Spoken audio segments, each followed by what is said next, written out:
Bueno, así comenzamos este nuevo bloque. Concluyó un foro de Naciones Unidas en Ginebra, donde se debatieron varias cuestiones: discapacidad, derechos humanos, y tuvimos a la mejor representante que podíamos tener en Ginebra. Un honor. Verónica González estuvo allí, se llevó al bebé de 7 meses, dejó a los gemelos en casa con marido y allí nos representó. Vero, buen día. ¿Qué tal? Buen día, ¿cómo están? Sí, qué experiencia, ¿no? Sí, un placer poder participar de ese foro, el Foro Social de Discapacidad y Derechos Humanos, donde se debatieron tantas cuestiones y bueno, y estuvieron presentes representantes de todo el mundo. ¿Cómo fue cómo se desarrolló?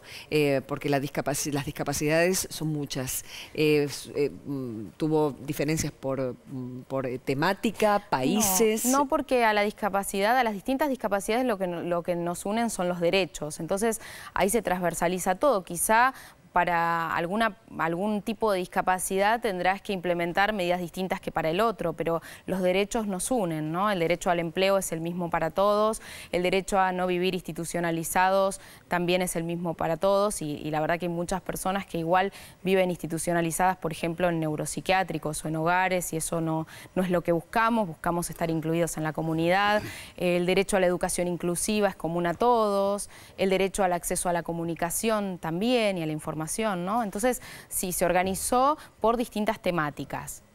Vero, a ver, hay un tema que vos analizás siempre, manejás muy bien, que son los medios de comunicación y la cobertura que a través de esos medios de comunicación se realiza con respecto a la discapacidad. Es un tema que seguramente has abordado allí en este foro, y me gustaría saber, a ver, la experiencia de haber abordado este tema y cuál fue la respuesta de tus colegas por este tema. Mira, yo hablé de la relación de las personas con discapacidad con la información en 3 aspectos.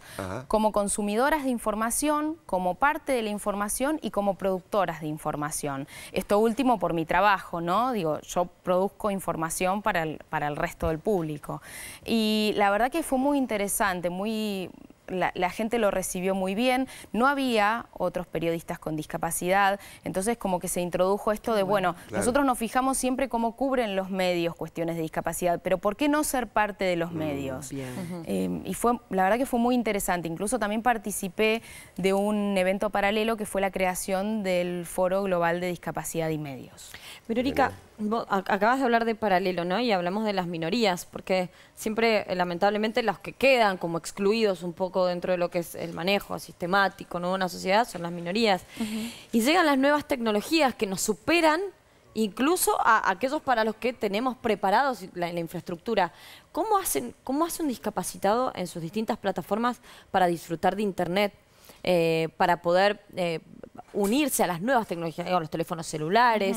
Eso es todo un tema, ¿no? Mira, cada vez más las empresas que fabrican tecnología nos incluyen a personas con discapacidad. Qué bueno eso. Así que la verdad que la tecnología termina siendo un puente de acceso a otros derechos. Para nosotros es fundamental poder acceder a la tecnología. Claro está que también dentro de las personas con discapacidad hay grupos minoritarios, grupos que no acceden. Por eso es tan importante que se trabaje no solo con la Convención sobre los Derechos de las Personas con Discapacidad, que es un tratado internacional que reconoce nuestros derechos y hace 10 años que se aprobó, sino también con los Objetivos de Desarrollo Sostenible, ¿no? que tiene en cuenta la reducción de la pobreza. Y ahí, bueno, hay un 80% de personas con discapacidad que son pobres. Pero, ¿es difícil para una persona ciega conseguir trabajo? Muy. Todavía, antes la discapacidad se la invisibilizaba, se la escondía. Hoy no, pero me estás respondiendo que sigue siendo difícil incorporarse a la para sociedad. cualquier persona con discapacidad, y ni te cuento para quienes tienen discapacidad intelectual. Hay muchísimo prejuicio. Muchísimo prejuicio. Y todavía en nuestros países, a diferencia de otros, el tener que implementar sistemas de apoyos o ajustes razonables termina viéndose como un costo y no como una inversión o como un acceso a un derecho. ¿Por qué hay tanto miedo del sector empresarial? Hay una historia muy bonita, un caso muy real en los Estados Unidos de un empresario que contrataba a personas con discapacidad porque eran las personas más responsables, eran las personas que nunca faltaban, las más productivas. ¿Qué crees o qué pensás que pasa hoy? ¿Por qué el prejuicio? ¿Cuál es el miedo? Porque todavía se nos ve como personas improductivas. Porque se cree que nosotros vamos a tardar más en hacer determinadas tareas. Por ese tipo de cuestiones. Hay mucho prejuicio en torno a eso. Y acá los medios de comunicación tenemos un trabajo muy grande, ¿no? En derribar todos esos prejuicios. Claro. Pero volvamos a Naciones Unidas, volvamos a Ginebra, donde viajaste con tu bebé. Pero hay que aclarar que tiene 3 hijos, Dios dos mío, gemelos, Dios mío. 5 años cada los uno. gemelos. Bravos.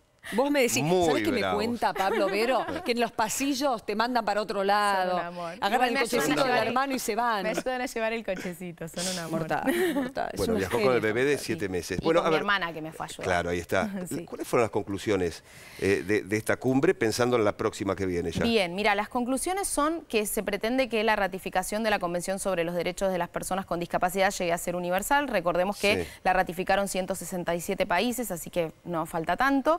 Que hay que seguir trabajando para la educación inclusiva, que todos los chicos y chicas estudien en las mismas aulas con los apoyos que necesiten. Bien. Hay que seguir trabajando en la desinstitucionalización, en la desmanicomialización sobre todo. Hay muchas personas viviendo en manicomios y eso no queremos que siga ocurriendo. Que los estados deben armonizar sus leyes de acuerdo a la Convención. La Convención establece un modelo innovador, que es el modelo social de la discapacidad, que es así, habiendo un impedimento, los entornos colocan o eliminan barreras, ¿sí? No es una cuestión de patología. Entonces todavía hay leyes en los países que trabajan la discapacidad como algo médico. Entonces eso hay que romper con eso, porque si no, las personas con discapacidad terminamos siendo enfermas. También, bueno, la importancia de trabajar con los medios de comunicación para revertir estas miradas negativas sobre las personas con discapacidad. Realmente fue mucho lo que se trabajó. La importancia de la cooperación internacional, de que los mecanismos de monitoreo del cumplimiento de la Convención sean independientes del Estado. Bien, bien. Mucho, se trabajó mucho y realmente muy interesante. La única expositora con discapacidad dijiste, Vero. No, en cuanto a- periodista. periodista, Sí, perdón. periodista, sí, Expositora, periodista. expositores hubo muchos. Sí, no, ya lo Sí, creo. sí. Mientras vos estás hablando, nuestra compañera Marisa, con su lengua de señas, está seguramente disfrutando. Te saludamos, Marisa, esta entrevista. Así que sos un ejemplo, una admiración, te tenemos total y Gracias. que nos sigas representando así, que sigas viniendo acá al Noti a presentarnos notas también. Muchas ¿Dale? gracias. Un placer. Un honor ser parte de la televisión pública. Me decía Ámbar, la productora del Espacio de Discapacidad, que cuando escuchaba a la presentadora diciendo Verónica González, periodista de la televisión pública, le daba emoción y a mí también me dio mucha emoción. realmente. Linda, Sin dudas. claro que sí.